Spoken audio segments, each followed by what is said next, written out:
歡迎大家收聽隨時論，我係老徐。今日咧就係2026年嘅4月21號。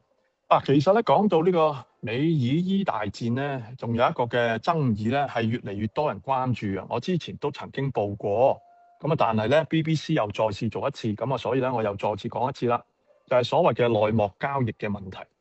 簡單講一句咧，點解成日都有人咧係可以喺特朗普發重大消息之前咧，就會可以落到重注，而且通常鋪都賺到大錢嘅？呢個 BBC 就做咗一個幾深入嘅分析，佢將呢個金融市場嘅交易數據同特朗普一啲嘅會影響市場嘅發言時間去對比，結果咧就發現一個都幾固定嘅模式。每次咧特朗普咧準備作出重大消息之前咧，市場嘅交易量都會喺幾分鐘或者係幾個鐘頭之前咧突然飆升嘅。呢種嘅情況，有分析師就話，其實睇翻個 pattern 咧，已經可以講係一種嘅內幕交易嘅 pattern 啦。即係話咧，有人提早知道消息，就先落場下注咁講。當然啦，呢個亦都有另一種講法嘅，就話，有啲交易員已經摸通咗特朗普嗰個一日三變嘅呢一個嘅 pattern 啦，咁所以咧，先至係準確地估到特朗普下一步會點做嘅啫。我哋睇翻幾個實際嘅例子，睇下你覺得邊樣較似啦。第一個例子，2026年3月9號，當時美國同以色列咧打伊朗已經去到第9日，特朗普接受 CBS News 嘅訪問嘅時候就話，戰爭幾乎已經完全結束。結果發生咗咩事呢？油價即刻暴跌25%。喺呢個消息公開前47分鐘，市場已經出現大量壓住油價係會跌嘅交易。即係話咧，有人早一步落重注，就賺咗幾百萬嘅美金。第二個例子咧就係2026年嘅3月23號，特朗普突然之間喺 Truth Social 發文，話同伊朗有建設性對話，甚至係接近全面解決衝突。結果又係一樣，油價跌咗11%，股市暴升。但係咧更加關鍵嘅係，佢喺發文之前嘅14分鐘，市場就已經係出現異常大量壓住油價下跌。有分析師就直接講，呢啲交易非常唔尋常啦。再講多一單，2026年2月有6個嘅新嘅賬戶咧壓住美國會喺2月28號之前空襲伊朗，結果特朗普真係喺當日發動空襲，呢6個賬戶總共賺咗120萬美金。其中一個賬戶咧之後咧仲準確咁押中咗4月7號之前停火，再賺多一筆。再講多個例子，2025年4月9號，呢一個咧就係同美以伊大戰無關。之前咧特朗普咧就宣布對全球加關稅，搞到咧股市大跌。但係1個星期之後，佢又突然話解除呢個中國以外其他國家暫停關稅90日。結果點啊？標準普爾500指數暴升9.5%，係歷史級嘅升幅。但係最關鍵嘅就係喺佢宣布之前嘅18分鐘，又已經有人開始瘋狂壓住股市回升。有交易員咧甚至係落超過200萬美金。咁當然我想講啦，你要話越嚟越多人估中咁都得嘅，你可以咁樣相信㗎嚇。但係我講啦就係話，喂，呢啲係10幾分鐘或者40幾分鐘之內嘅事情。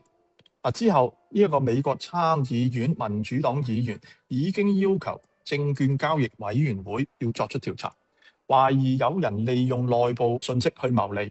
但係目前為止咧，官方係冇確認展開呢個調查嘅。當然白宮咧否認所有嘅指控啦，就話呢啲咧嘅講法咧毫無根據，不負責任 fake news。但係就算咧真係咧有問題咧，其實都真係好難證明得到嘅。根據呢個美國嘅證券法咧，內幕交易咧當然係違法啦，而且咧喺2012年開始，政府官員都係受到規管。但係問題係金融監管機構如果追唔到個消息來源咧，基本上係好難作出起訴。呢一度咧，老徐並無意思咧，就係指特朗普本人係進行呢個內幕交易㗎，因為亦都係冇可能揾到證據嘅。只可以咁講，呢一個嘅特朗普嘅政策咧，唔知點解總係咧，好似喺呢個嘅投資圈子當中咧，總係有人咧係早着先機嘅。到最後咧，我想講另一單新聞，就係呢一個嘅最新嘅一個嘅民意調查。根據路透社同 Ipsos 最新嘅一個嘅民意調查咧，美國內部對特朗普嘅質疑已經唔單止係一啲個別政策嘅問題，而係去到一個更核心嘅層面，就係咧，究竟特朗普適唔適合繼續領導美國咧？Ipsos 同埋 Reuters 嘅調查咧，就問咗幾個基本嘅問題嘅。第一，首先咧講下佢嘅民望點先啦嚇，民望啊呢個先。根據調查結果，特朗普支持率咧維持喺36%，但係反對率咧就高達62%。36%咧就係佢2.0嘅時候咧，佢裡面嘅民望最低水平啦。不過咧都未超越佢第一任嘅時候，即係喺呢一個嘅疫情期間咧，最後一個嘅調查咧係34%嘅。而家仲有可以跌2%，就可以平自己紀錄啦。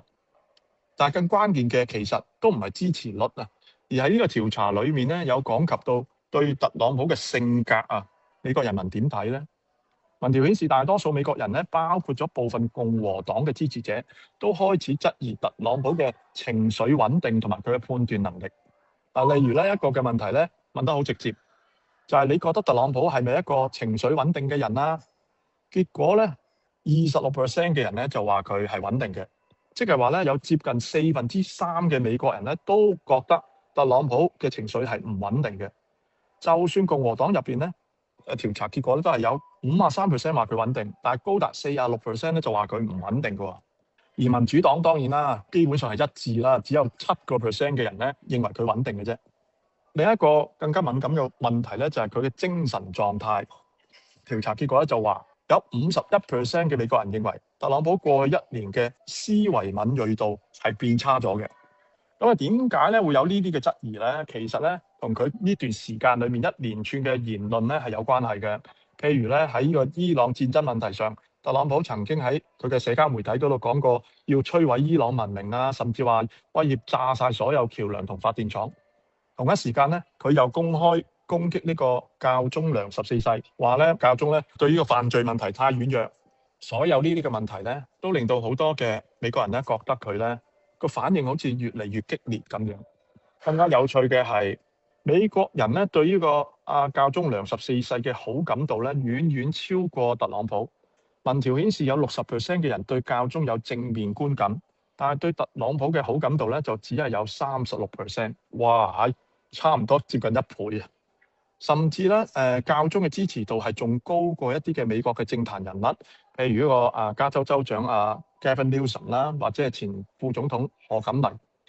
再講翻政策層面咧，其實好多美國人對而家呢個伊朗嘅戰爭咧都係唔太支持嘅，只有36% 嘅人咧係支持對伊朗進行軍事打擊，而覺得呢一場軍事行動係值得嘅咧，更加只係有26%。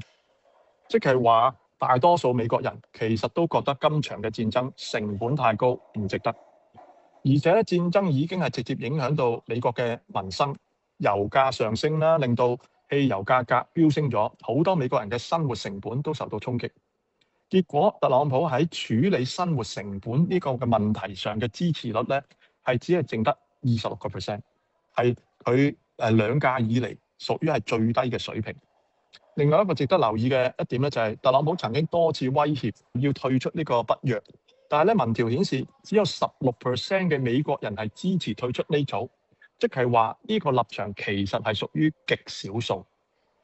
總結嚟講啊，而家特朗普面對嘅咧係唔單止係嚟自國際嘅局勢嘅壓力，而係嚟自佢自己國內對佢嘅判斷力、穩定性嘅質疑。而喺呢個嘅伊朗嘅戰爭、能源價格、外交衝突同埋教宗嘅爭議夾擊之下咧，問題已經唔再係佢嘅政策係啱定係錯，而係佢究竟有冇能力去領導呢個國家。好啦，以上咧就係老徐今日咧為大家預備嘅節目內容。如果你喜歡嘅話咧，請幫我按讚、分享同埋留言，同埋記得咧訂閱我嘅 channel。訂閱之後咧，記得按個小鈴鐺，並且選擇接收所有通知。呢一度係隨時論，我係老徐，我哋下一集見，拜拜。